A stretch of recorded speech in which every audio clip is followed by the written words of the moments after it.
Bueno, démosle tiempito a los seguidores para que nos escuchen con este tema súper importante que traemos para hoy.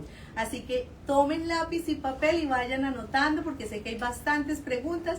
Hoy traemos solo información de ese título de propiedad. Y traigo mi invitada especial, Natalia Ramírez, que va a estar con nosotros. Así que demos un poquito más de tiempo para que usted pueda estar ahí, se acomode y pueda escuchar este live y pueda anotar todas esas preguntas que tenga para nosotros. Así que demos tiempito. Ya estamos por todas las redes sociales, estamos por Instagram, por Facebook, por TikTok. Así que invite a esas personas, a esos conocidos que usted sabe que necesitan hacer preguntas, porque una abogada de títulos así tan fácil no la vamos a tener todo el tiempo. Entonces hoy vamos a empezar. Así que estamos esperando un poquito más de tiempo para que se puedan todas estas personas que vienen en camino y están escuchándonos. Bueno, vamos a empezar. ¿Listo? Bueno, como todos saben, soy Maribel Reyes, agente de bienes raíces con licencia en Maryland, Virginia y tengo la Florida. Con este clima que está tan congelado, es el momento de comprar su segunda casa en la Florida. Y no lo piense mucho porque yo acabo de llegar y el clima está sabroso. Y ahora aquí estoy aguantando un poquito de frío, pero sé que es un buen lugar para vivir. Natalia de Optima Title está aquí para acompañarnos. Muchos años de experiencia trabajando en esos compradores, en esta comunidad hispana para ayudarnos a nosotros, los agentes de bienes raíces, a hacer esa transacción real, ayudar a vender esa propiedad y ayudar a comprar. Natalia, gracias por ese tiempo, por estar aquí con nosotros y compartir toda esa sabiduría y esos conocimientos que tienes. Buenas tardes, Maribel, y a tus seguidores, un placer estar aquí contigo nuevamente para ayudarle a contestar todas las preguntas que puedan tener y ayudarles en las preguntas y las compras de su próxima vivienda. ¿Cuánto tiempo llevamos nosotros cerrando propiedades? Trabajando juntas ya 20 y pico de años, 24. Los que nos conocen hace bastante, sé que llevamos mucho tiempo ayudando a esos compradores y a esos vendedores a hacer realidad, de sembrar ese patrimonio invirtiendo en bienes raíces. Así que definitivamente tenemos todo ese conocimiento y van a haber muchas preguntas. Si usted definitivamente no tiene lápiz, papel y no alcanza a hacer esa pregunta, nos puede contactar. Nosotros dejamos aquí el link y vamos a estar pendiente de todas esas preguntas. Bueno, y para empezar el tema que les traemos hoy, siempre hablo un poquito, decimos cuando estamos buscando propiedades o cuando estamos vendiendo la propiedad, nosotros decimos, bueno, nos enfocamos en ese préstamo, en ese contrato y se nos olvida muchas veces a los compradores o los vendedores en la parte más importante que está detrás. ¿Detrás de qué? De todo lo que se mueve alrededor de una transacción de bienes raíces, que es la compañía de títulos. Y la compañía de títulos tiene un puesto muy importante en la transacción de real estate. ¿Por qué? Porque ahí se maneja toda la información que va a ir al banco, todos los documentos finales que el vendedor y el comprador van a firmar. Y ahí está el papel más importante que nosotros tenemos y el tema que tenemos para hoy, el título de propiedad. El título de propiedad que ni siquiera sabemos cómo se llama en inglés, y cuando le digo a mis clientes, vamos a buscar ese título de propiedad para saber cómo adquirió esa propiedad cuando hay un problema, porque me llaman y me preguntan, Maribel, tengo este problema, y entonces yo llamo a Natalia y le dice, necesito el título. Le digo a mi cliente, bueno, busque el título. ¿Qué es el título? Digan, los papeles de compra de su propiedad que tiene almacenados hace muchos años, ahí está, y búsquenlo, Natalia. Entonces van y lo buscan, ¿y qué tienen que buscar? Eso se llama deed. Lo que pasa, lo que confunde mucho es que el préstamo se llama deed of trust. O sea, la gente a veces la gente ver deed, piensan que es el título y es el deed of trust. Pero el deed usualmente es un documento de 2 o 3 páginas nada más, donde demuestra, o sea, la persona que le está vendiendo a usted la propiedad, usted adquiriendo la propiedad, y lo importante es la manera en cómo está adquiriendo la propiedad, cómo va a tener el título con las personas que están comprando. O sea que nosotros en el título de propiedad, ¿qué información del comprador encontramos en ese título? El título lo único que tiene es el nombre de los compradores y la manera que entre los compradores están compartiendo el título. Hay varias maneras, eso sí es sumamente importante, de cómo uno adquiere el título de la propiedad, porque eso afecta a veces uno, Dios no lo quiere, una persona fallece, y también afecta a veces con temas con respecto a oferta o a personas que no tengamos los papeles. Bueno, entonces ahí vamos a empezar para ustedes a contarles lo que dice Natalia, y es bien importante. la manera como adquirimos el título. Y ahí es donde he encontrado que muchas personas de nuestra comunidad cuando me llaman no tienen ni idea cómo compraron la propiedad. Y en nuestra comunidad es muy fácil encontrar que alguien, el familiar o el papá o el primo o el compañero de trabajo le ayudó a usted a comprar la propiedad. Pero usted no sabe ni cómo esa persona quedó en el título y usted lo puede decidir porque nadie le preguntó, ni usted preguntó, ni sabía que tenía derecho. Entonces es cuando me llama el cliente y me dice, mire, me ayudó a comprar mi compañero de trabajo y ahora él tiene problemas y ¿qué pasa? O él tiene un problema y me está afectando a mí. Entonces, ¿cómo podemos adquirir ese título? Por ejemplo, si estamos casados. Bueno, para empezar, si es solo una persona, es fácil. Es facilito. Solo. Cuando hay más de una persona, donde hay diferentes maneras. Como dice, si están casados, tenants by entirety, con el right of survivorship, es la manera típica de uno adquirir la propiedad como matrimonio. Quiero recalcar que a veces la gente piensa, no estoy casado en Estados Unidos, pues no estoy casado. No. El matrimonio en su país es válido acá, o si pueden adquirir el título como matrimonio. Con tal de que estén casados, lo pueden adquirir como matrimonio y tienen ciertas protecciones, ya sea de acreedores, excepto en la IRS, y el derecho de sobrevivencia, que si Dios no lo quiere, unas dos partes fallece, el otro adquiere todo el interés a la propiedad. Y buenísimo. Entonces, cuando tú dices, y más conocido, por ejemplo, en mi país, cuando adquirimos esa propiedad o ese bien como matrimonio, entonces estamos protegidos, nos protege como matrimonio, estamos brindando esa inversión contra otros acreedores, excepto el IRS. Entonces, si estamos... ¿Y por qué es importante, María? Porque a veces la gente dice, pero yo pago mis deudas, claro. ¿Para qué eso no importa? Sí importa, porque a veces uno piensa, por ejemplo, tengo un accidente de carro o caí en un hospital y el bill del hospital viene de $200,000, $300,000. Lo primero que le están poniendo es un judgment, un juicio, un grave en contra de la propiedad. Si el juicio es en contra de solo una de las dos partes, no de ambos, no afectaría a la propiedad, obviamente exceptuando el IRS. Ok, buenísimo, me está protegiendo. Exacto. O sea que si yo como matrimonio tengo algún problema, que nadie está exento que le toque un accidente de carro, que llegue una enfermedad, un bill de un hospital bien grande, nos está protegiendo. Eso es la forma como una familia casada debe adquirir, un matrimonio debe adquirir la propiedad. Y proteger el patrimonio suyo. Ok. Tengo un caso y vamos a hablar aquí de casos muy cercanos a mí. La semana pasada me llamó un cliente que quiere vender su propiedad y me dijo, mire, su esposa murió hace bastantes años y ahora la quiere poner a la venta y me dice, mire, ¿puedo vender mi propiedad? Entonces ahí consulté y entonces lo primero que hicimos fue pedirle la escritura de la casa o el deed de la propiedad y encontramos... Para ver cómo adquirieron el título y si lo adquirieron con ese derecho de sobrevivencia, la otra persona solo con un acta de defunción puede vender la casa, es el único titular en la propiedad. Ok, a muchas personas que están que adquieren el título como pareja, como esposos, entonces en el caso de él estaba, ¿qué hubiera pasado si no lo hubieran adquirido como pareja? Nuevamente hay tres maneras si son más de una persona. Tenants by entirety, está joint tenants, que joint tenants también tienen derecho de sobrevivencia. Si hubieran estado así, el sobreviviente de las personas es el que heredaría. Eso es lo mismo en esencia. La única diferencia con joint tenants es que como no es un matrimonio, los juicios graves encontrados no afectan siempre la propiedad. O sea, si volvemos a lo que le dije, en nuestra comunidad hispana usualmente mi compañero de trabajo, mi primo, mi amigo me ayudó como co-borrower para ayudarme con el ingreso mío que estaba bajito y lo pongo y está en el préstamo, obviamente va a estar en el título. Entonces, si yo voy a vivir en la casa, yo voy a pagar la propiedad y la adquiero de esa forma, ¿qué significaría? Eso quiere decir que esa persona tiene, si son dos personas, una mitad de un interés, si son tres personas, un tercio, tienen partes iguales. Lo que quiere decir que si uno llamó bien y mañana no, y termina en corte, se le pueden pedir el porcentaje de ownership que tienen en la propiedad. Por eso que a veces cuando son personas que simplemente le han ayudado, es mejor tenancy in common, que es la otra opción, porque en esa opción pueden dividir los intereses como ustedes deseen. Por ejemplo, en un caso donde una persona le ayudó, puede coger que esa persona tenga solo un 1%, 2%, un porcentaje reducido, o a veces donde, por ejemplo, las parejas o personas se dicen, yo voy a contribuir a este porcentaje, un tercio es tuyo y los 2 tercios de la otra persona.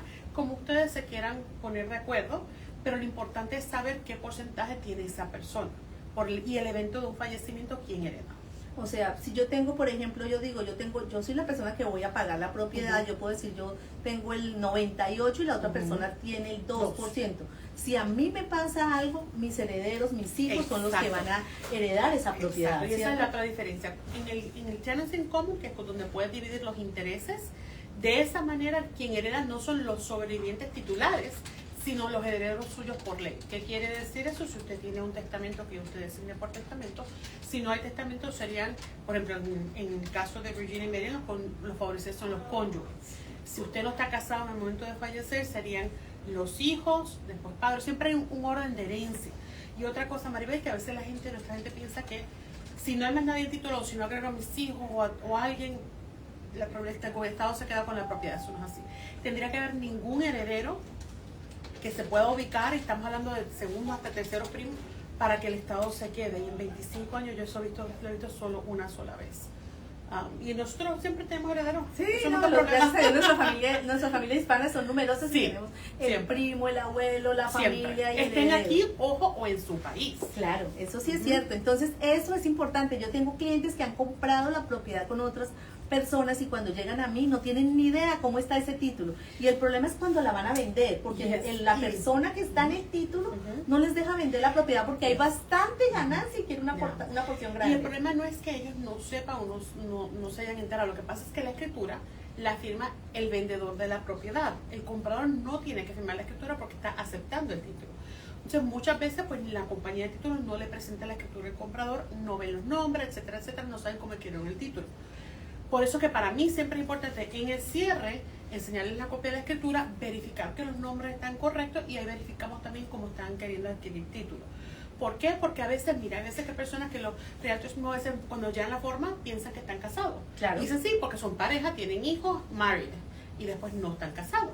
Entonces tú le pones matrimonio y no están casados, el defer es tenancy in common, entonces ya no hereda la otra persona. Siempre es bien importante, por eso siempre cotejamos en el momento de cierre para asegurarnos que el título esté como la persona quiere. Y siempre le digo a todas las personas, hay que preguntar. Yo siempre llego y me tomo el tiempo de explicarle a mis clientes cómo va a adquirir el título, quién va a vivir, si están casados, esta es la forma como la adquieren. Bueno, si está solo es lo más fácil porque soy yo, pero si hay más personas, 3 o 4 o 5 personas involucradas, ahí es donde está el problema. Entonces cuando vamos a vender y hay mucha plata, hay problema. Pero además si pasa algo, algún accidente, alguna persona, Dios no quiera, no está aquí, no va a estar acompañándolos, ahí es donde hay el problema porque nos podemos quedar sin nada. Y bueno, estábamos hablando de la primera opción que adquirimos el título, entonces dijimos como casados, luego ahora hablamos de tenant in common, que es cuando podemos mirar esos porcentajes, y ¿cuál es la otra opción? Joint tenants, que como hablamos lo similar a matrimonio, porque tiene el derecho de sobrevivencia. Ahora en ese porcentaje no pueden, o sea, el porcentaje es equal parts. Todos los propietarios tienen igual parte de la propiedad. Por eso es que es bien importante que ustedes le comuniquen los particulares de su caso, de su familia, quién está pagando para quién es la casa, los herederos, tienen hijos previos, no hay hijos previos.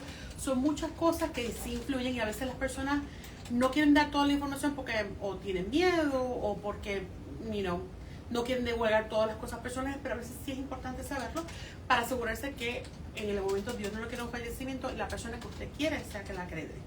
Exacto, entonces es bien o importante. Se prepare, exacto, porque yo digo, bueno, ese derecho de su sobrevivencia, si yo tengo la propiedad y se murió Dios no quiera, me pasó algo, le va a quedar toda la otra propiedad a la otra persona y mis hijos, mi familia, yo la pagué, no voy a tener derecho. Le honren. Exacto, entonces no voy a tener derecho. Muchas personas han comprado su propiedad. Hay casos donde esas personas se han divorciado, lo peor es que se han separado y no divorciado legalmente. Sí. Y a veces viven 10 años no divorciados, pero legalmente casados, pero separados. Igual esa persona puede heredar si no han hecho un acuerdo de separación o si no han hecho el divorcio, legalmente la persona todavía puede heredar. Ok, démosle tiempo a las preguntas porque este es un tema bien caliente y sabemos que muchos de los que ya tenemos propiedades no sabemos cómo la compramos. Así que va a tener que ir a su libro donde compró y buscar esos papeles y todavía los tiene porque muchos ya los han perdido. Entonces no encuentran cómo fue y en caso de que yo haya perdido ese paquete. Eso es fácil ubicarlo porque está en la corte.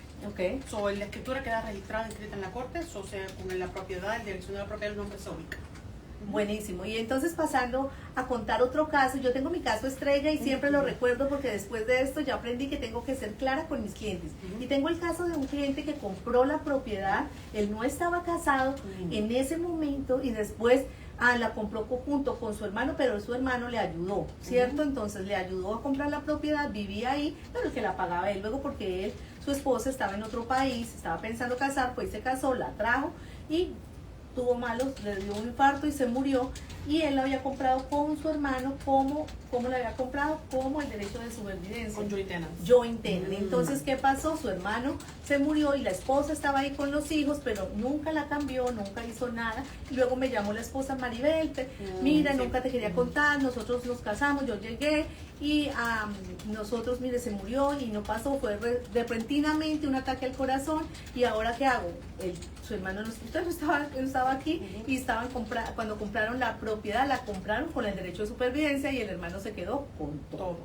Entonces es bien importante porque ninguno de nosotros estamos como, ¿qué nos va a pasar? No sabemos, pero si sabemos y estamos preparados por lo que pudiera o no pudiera pasarnos, sabemos que estos casos son buenísimos. Y aparte que a veces las situaciones en la vida cambian. Sí. Uno se casa, tiene hijos, se divorcia, se separa. Que el título es algo que pueden modificar aún después de la compra, es algo bastante sencillo. Más sencillo en Virginia que en Maryland por diferentes consideraciones, pero es algo que sí se puede modificar después si hay cosas que hayan cambiado en la vida de los compradores, de las personas, de los titulares. Bueno, y hablando un poquito de los inversionistas, vamos a salirnos un poquito porque dicen, bueno, ustedes hablan de esas personas que han comprado la propiedad, y hay muchos inversionistas o propiedad que se vuelve inversión, porque no la compré como mi residencia, pero pasó a ser mi inversión, y lo mismo cuando yo compro esa propiedad como inversión. ¿Qué pasa cuando compro esa propiedad como inversión, ese título? Si compras de frente como inversión, depende de la persona y del préstamo, si hay préstamo o no, porque algunas personas lo quieren comprar a nombre de una entidad, de una LLC o un corporation. Lo pueden hacer, obviamente lo único que el título tiene que matchar el préstamo.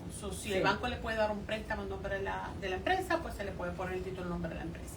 Y cuando fallece la persona, la empresa, como es dueña, no pasa nada, ¿cierto? No, la empresa pasa como herencia, como personal.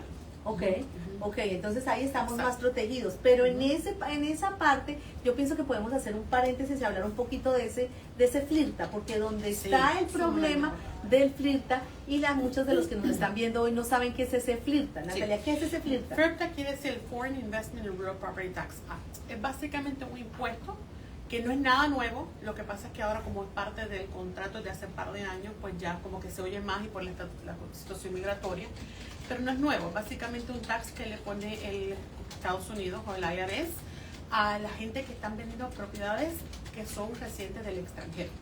¿Qué pasa? Y aquí sí es donde le digo sumamente importante que ustedes escojan un agente de bienes raíces que esté preparado, capacitado y que tenga experiencia con ese tipo de casos.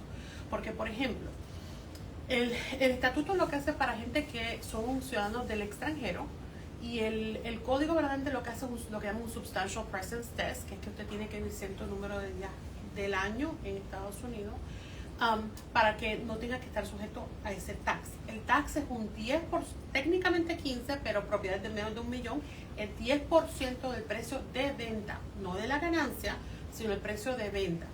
Hay ciertas exenciones, no todas, muchas no cualifican honestamente, y con los precios de hectárea pues ya es un poquito más difícil también cualificar para algunas.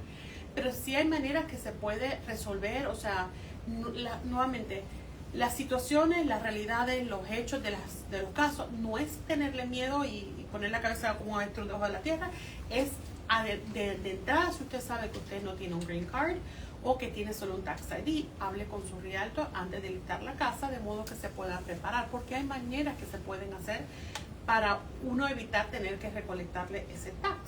Y ahí también importa cómo adquieren el título. ¿Por qué? Porque, por ejemplo, si a veces el cónyuge, el esposo, como tuvimos un caso contigo reciente, el esposo tenía su ciudadanía, la esposa estaba en trámites de adquirirla, pero todavía no la tenía, lo que tiene un tax ID. Pero a ella, cuando le agregaron al título, al agregarle el título, todo titular tiene que no estar sujeto a esa ley para no recolectar. Nuevamente, el problema es que en el código de IRS, aunque la determinación basada en el Substantial Presence Test, a las compañías de título dicen ¿tiene green card o no? Y verdaderamente eso es lo que miran. Nosotros miramos un poquito más allá porque verdaderamente hay mucha gente que no tiene green card pero no están sujetas al estatuto. Pero por eso es que siempre es importante, porque por ejemplo, si esa persona que usted quiere, o alguien le ayuda a comprar la casa, por ejemplo, y usted no tiene papeles y la persona que la ayuda sí los tiene, usted puede darse a usted un 1% o un 99% como usted quiera, o que el cónyuge solo tenga 99 y usted solo 1%, porque el FIRPTA sería basado en el porcentaje de interés que usted tiene. Y si tiene un 1% ya es un monto bien reducido, poco. ya, pero por lo menos preserva su derecho de que no puedan vender o hacer nada con la casa, ni refinanciar, ni tocar nada sin usted tener consentimiento. Y ahí yo pienso que es bien importante cuando las personas están vendiendo, y a mí me pasó bastantes propiedades que vendí el año pasado, que muchos de nuestros clientes, bueno, tenían el TAS ID o eran inversionistas extranjeros, y muchos de ellos no tenían el conocimiento de que había que prepararse, porque si estamos preparados, vamos a hacer las cosas bien, vamos a conocer, vamos a hacer todo bien para que nosotros no podamos pues tener sorpresas al final, y después vamos a decir, Dios mío, me están reteniendo toda esta cantidad de plata del valor de la venta de la propiedad. Y es al final donde nos estamos, hemos dicho, dándonos de todo. Es bien importante, y siempre pregunto, mire, vamos a manejar esta venta de esta forma, nos vamos a programar y hacemos paso por paso. ¿Para qué? Para no llevar sorpresas. Porque muchas de las compañías de cierre, y sabemos que no manejan la comunidad hispana, y en nuestra comunidad hispana es diferente. Nosotros, la mayoría de personas preparan impuestos acá, muchos de los TAS ID no han salido del país, entonces tienen todas esas excepciones, pero hay que utilizarlas, pero no el día y 2 minutos antes del cierre, porque definitivamente no es una causa para decir no voy a cerrar, porque ahí sí está violando el contrato, ahí ya está en default. Entonces ahí es bien importante conocerlo, y por eso lo invito a que haga sus preguntas para que nos contacte, para poderlo preparar. Y hablando otra cosa del title search, de lo que cuando hace la compañía de títulos y hace esa investigación del título para entregar a ese comprador ese título limpio, que es lo que busca el banco, un título limpio que si mañana yo quiero vender la propiedad, pueda venderla, no tiene ningún problema. ¿Qué es lo que usualmente encontramos en ese title search? Mira, nosotros hacemos una búsqueda de título que usualmente contratamos una compañía, un abstractor que va y saca la búsqueda de título por 60 años. Hemos tenido, el problema más grande es cuando hay juicio o gravamen en contra de la propiedad de dueños previos, o préstamos que puede que hayan sido saldos o pagados o no, pero todavía están registrados en el título, afectan a la propiedad. Hay veces que hemos tenido problemas donde faltan la firma de dueños previos, y eso sí es un problema más grande. Es menos frecuente, pero es un problema más grande porque sí tienes que ubicar a la persona y esperar que todo esté en vivo para que le firme la escritura traspasando sus intereses que tuvieran en la propiedad. Pero los juicios o gravámenes en contra de la propiedad y las hipotecas que todavía salgan abiertas de dueños previos son los problemas más grandes. Y ahí es donde es importante que viene no tan solo la búsqueda, porque a veces no es que la compañía de título cometió un error, pero a veces como están en el index en la corte, como están archivados en la corte, o el abstractor que no ubicó algo. Pero por ahí es donde viene la póliza de seguro de título, donde lo cubre por defectos de títulos preexistentes que pueda tener la propiedad. Buenísimo. ¿Y ha pasado algún caso donde tú encuentres algo que no se haya podido cerrar esa propiedad? Porque encontramos algo y la mayoría de veces que hemos encontrado algo y he tenido de esos que vendedores anteriores ha pasado algo y llega este momento cuando nosotros tenemos que vender esa propiedad y encontramos ese problema. Sí, no es frecuente porque la mayoría de gente, si adquieren póliza de seguro de título, con esa póliza pueden vender. El problema es cuando a veces no han adquirido póliza de seguro de título porque no hay manera de nosotros poder resolver el problema de dueños previos, porque no tenemos acceso a social o a dirección o cosas de los dueños previos para poder verificar la persona o no. Pero sí han habido casos donde a veces no se puede cerrar. A veces los foreclosures, que no fue hecho correctamente, o que el banco tiene que volver a hacer un foreclosure del embargo de la propiedad porque no se hizo correctamente desde un principio o no se certificó en la regla.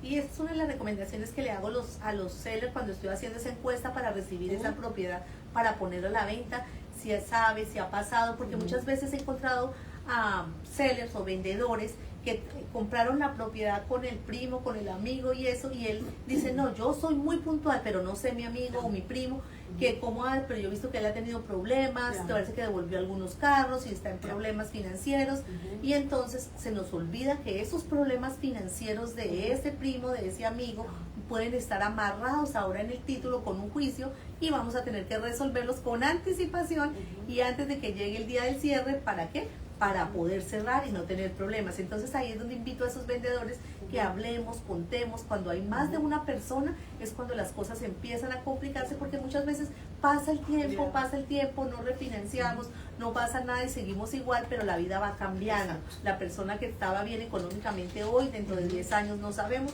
y hoy sabemos que las cosas son diferentes.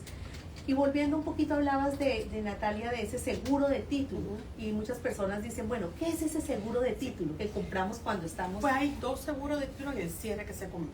Está la póliza que cubre al banco y esa es requerida porque el banco requiere y quiere asegurarse que su inversión esté cubierta. Y la póliza del título de dueño que cubre a usted como propietario, como dueño de la propiedad. La ventaja es que un seguro de título se paga en la póliza de dueño una vez. Cuando usted compra la casa la paga una vez y no tiene que volver a hacer ningún pago, lo cubre por el tiempo que sea dueño de la propiedad.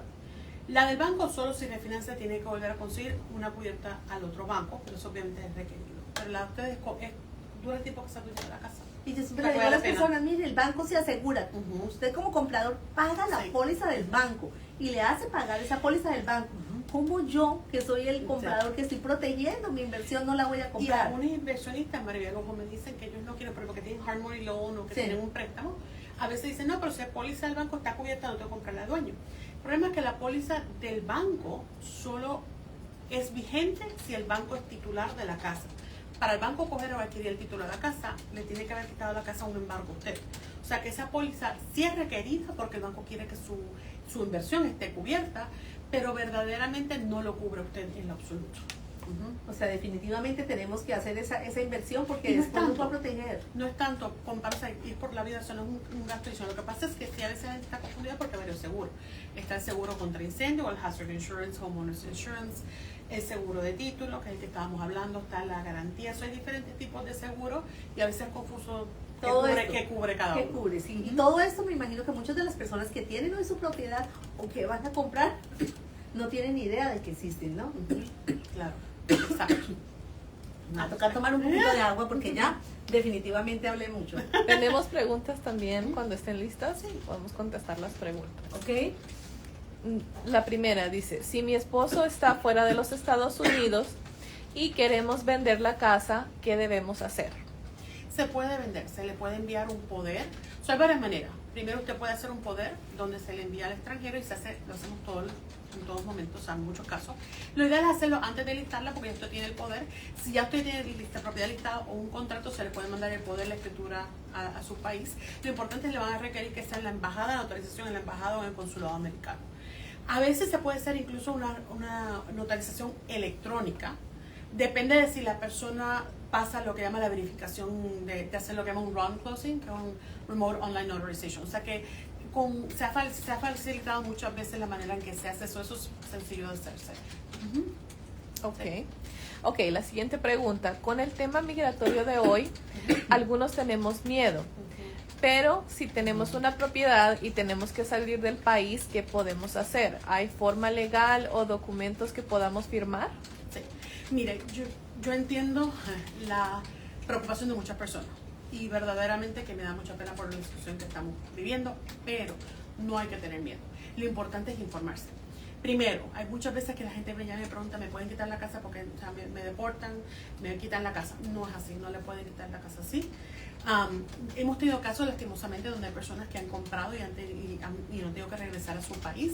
Incluso será uno que hace el año pasado a finales. Yo le he hecho la compra un año anterior y lo que hicimos fue se le mandó un poder a su país. Lo firmó, dejando al hermano firmando por él, y en el cierre le hicimos un FaceTime para que él poder explicarle los números, ¿no? Y que entendiera todo y cualquier pregunta que él tuviera se le contestara en ese momento. Y él estaba muy contento porque un año y pico se llevó, un año y 2 meses, 3 meses, como $70 y pico mil. Así que dice, estaba muy contento en su país, en una hamaca, haciendo el cierre. Verificando que le llegue la plata. Porque se llevó plata. Lo importante es que sí le digo a la gente, mira, a veces la gente me pregunta que si quieren si dejan dejar un poder. Pueden dejarlo y si no lo dejan no es el fin del mundo. ¿Por qué? Porque como le dije, se le puede mandar a su país. Lo único que sí, la autorización obviamente es embajada o consulado americano. Pero si quieren dejar un poder adelantado, lo pueden dejar. Lo único importante es que seleccione una persona obviamente de su confianza. Lo que sí es importante es que dejen cuentas abiertas acá.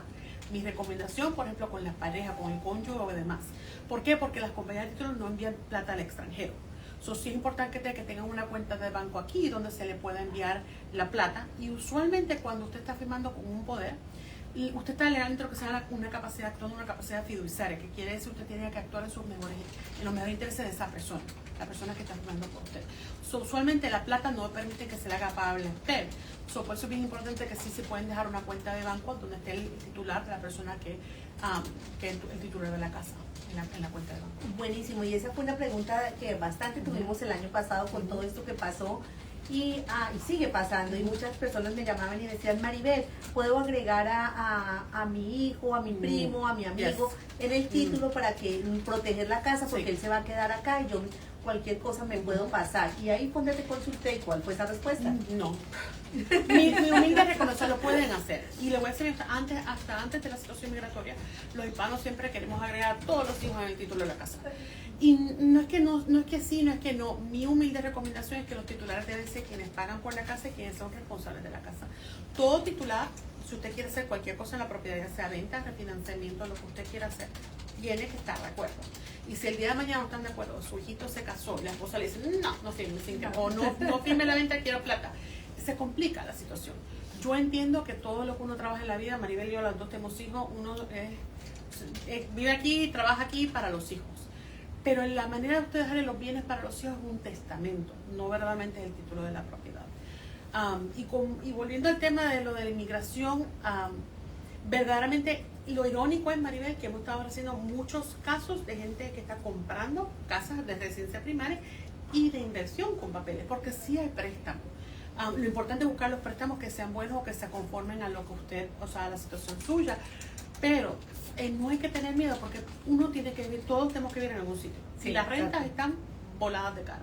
O sea, mejor es, en vez de estar botando el dinero en renta, es meterlo en una casa que ya sea la ganancia para usted.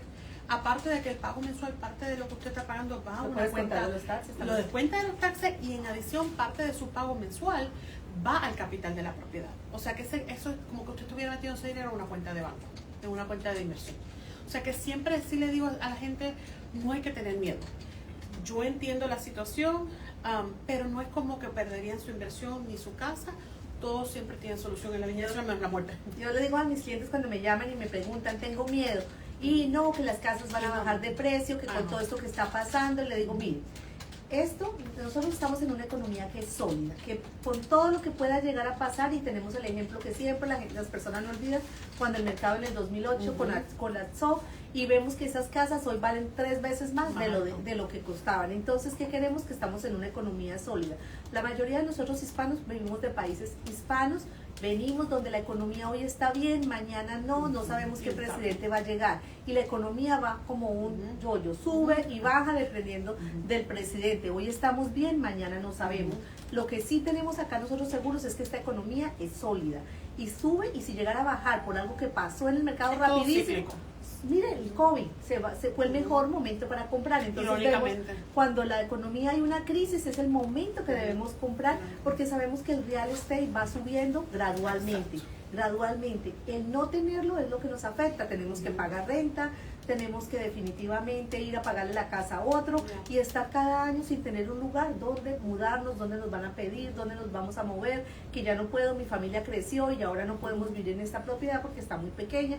Entonces es una inversión que poquito a poco estamos invirtiendo en nuestros ahorros, en nuestro patrimonio, porque si tuviéramos la plata, nos la gastamos, y más nosotros las mujeres, en los zapatos, en el bolso, en la ropa, que no es inversión. Lo podemos hacer cuando esa propiedad nos dé a nosotros esa ganancia para poder estar ahí. Entonces ahí definitivamente, y me gusta lo que dijiste, Natalia, del título, porque muchas veces nosotros los hispanos no sabemos, número 1, cómo adquirimos ese título, número 2, queremos poner a toda la familia porque no alcanzamos, y después sacar a esas personas es un poco difícil, y ahí es donde viene la refinanciación. ¿Qué pasa cuando yo refinancio con el título? ¿Qué pasa si yo refinancio? ¿Me pueden cambiar? Yo sabía, Maribel me explicó cómo podía comprar ese título y refinanciar. ¿Me pueden cambiar ese título como lo adquirí? Puede que sí o puede que no. O sea, el título usted lo puede cambiar cuando usted quiera. En general, una refinanciación simplemente está cambiando el préstamo. Siempre hay que separar el título y el préstamo. El préstamo, quién le calificó para el préstamo, quién le va a hacer el reporte en el reporte de crédito, etcétera, etcétera. El título es quiénes son los dueños y los propietarios de la casa, ¿no? El título, o sea, dice que las personas refinancien y quieren remover una persona de título de grado, en ese caso sí se tocaría. Pero si usted no quiere, no hay que tocar el título. Si usted, por ejemplo, está dejando a las mismas personas el título, no hay que tocar el título de la propiedad, no es necesario. Y otra vez me llaman y me dicen, mire, quiero remover a mi primo, que fue el que me ayudó a comprar, pero está en el préstamo. Técnicamente no se supone. Hay gente que lo hace, pero no supone, porque todo préstamo tiene lo que se llama un don't sell clause, que quiere decir que si usted altera o remueve del título a una persona que el banco le dio le dio el préstamo, o sea, lo usó para la calificación. El banco puede hacer un recalling del préstamo, que se puede decir, me debes toda la plata. No lo he visto frecuentemente, hay uno que otro banco que sí son más particulares, especialmente los bancos más pequeños, pero eso es algo que deben consultar con su banco antes de hacerlo. Buenísimo. ¿Preguntas tenemos, Carlita? Tenemos una pregunta más. Dice, me gustaría saber sobre el survey. ¿Para qué sirve y qué sucedería si no lo hago dentro del cierre? El survey es como un plano mapita donde van los ingenieros agrimensores a la propiedad y miden los exteriores, las mejoras físicas al exterior. Quiero aclarar que a veces la gente piensa que es un mapa del interior de la propiedad. No, es del exterior. Le demuestra obviamente los colindancias de la propiedad o los límites de la propiedad. Puede ser un survey con estacas o sin estacas. Las estacas pueden ser enmarcando las esquinas o puede ser cada cierta distancia. Depende mucho de la propiedad que está adquiriendo. Si no con un survey en el momento del cierre, el problema es que si hubiera habido algún problema en el survey, que hubiera sido disclosed en el survey, la póliza de seguro de título no le cubriría a usted. Le voy a ser bien honesta, o sea, depende mucho de los casos. El survey, el costo de un survey, anyways, generalmente propiedades menos de un acre, es como unos 300, 350, 450, depende de qué survey quiere. Ahora, si es una propiedad, por ejemplo, donde no es subdividida por un builder, o sea que no es la descripción legal no es subdivisión tal, lote tal, etcétera. Si es así, usualmente como es un builder está bien subdividida, no hay tanta propensidad a problemas. Ahora, cuando usted compra propiedades a veces en los exteriores más lejanas, donde por ejemplo el señor, la persona que vendió la casa tuvo la propiedad hace 80 años y la subdividió y le dio este cantito a su hijito y este otro cantito a su otro hijito, esos a veces tienden a tener más problemas porque a veces no subdividen correctamente. Y nos ha pasado, Sí. donde hemos tenido casos donde a veces, por ejemplo en el survey, mitad de la casa está dentro de la propiedad y la mitad está colgando en la propiedad ajena. O sea que un survey sí tiene sus méritos y no es requerido, pero sí tiene sus ventajas. Y para mí la determinación, yo creo que sí, yo siempre tiendo a querer cubrir más que no, porque como le digo a la gente, no estamos comprando McDonald's en el drive-thru, es una casa, es la inversión de ustedes. Y el costo no es tanto, pero si tuvieran que elegir sí o no, definitivamente sea una casa en las afueras o no subida por un builder o una descripción legal que llaman los meets and bounds, donde es, por ejemplo, desde este palito a este pipe, a esta esquinita, o sea, ahí sí definitivamente creo que es súper útil. Y hemos tenido casos, Maribel, le Yo puedo decir, definitivamente ya de ahora en adelante siempre le digo a todos mis clientes, haga el survey, Yo hágalo. lo Pero recomiendo. muchas personas no lo quieren hacer, pero yo siempre les estoy recomendando porque definitivamente es algo que nosotros es bien importante para nosotros. Pueda que no Cubrirlos, haya nada, tener. cubrirlos, pero el seguro del título nos va a cubrir si lo Si lo hacemos. hacen. Y si hay algún problema, lo vamos a saber de una y, vez. por ejemplo, tuvimos un caso con Sí. Maribel donde hicieron el survey y en el survey de frente se vio que en parte de la casa no estaba en su terreno.